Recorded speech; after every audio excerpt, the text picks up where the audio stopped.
everyone, I'm Neha from Adarsh Shiksha Niketan High School. This is chapter 3rd and part 2nd of class 10th, The Black Aeroplane. Frederick Forsyth इस writer का नाम है. It is a mystery story, एक रहस्यमय कहानी है.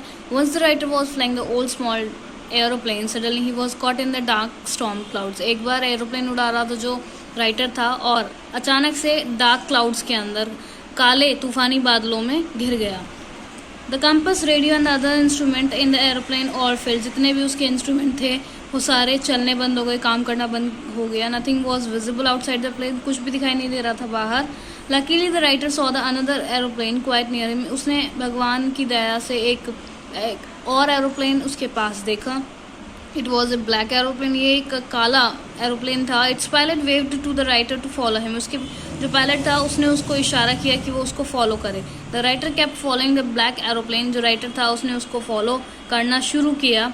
The last he come out from the dark storm, और वो लास्ट में उससे बाहर आ गया, उन तूफानी बादलों से बाहर निकल गया.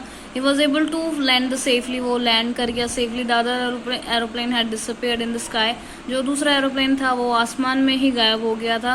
The writer walk to the control room, writer जो था वो कंट्रोल रूम में गया. He wanted to know who that other pilot was, वो जानना चाहता था कि वो दूसरा पायलट जो था वो था कौन. But A women in the control room told him that there had been no other planes in the sky that night. She said yours was the only one I could see on the radar. उसने कहा कि और कोई aeroplane नहीं था आसमान में, सिर्फ तुम्हारा ही जो था जिसको मैं रडार पे देख सकती थी.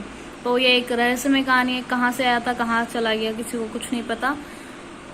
आई होप आप लोगों को समझ आ गया होगा. Till then keep revising class. Have a good day. Finish your notebook work.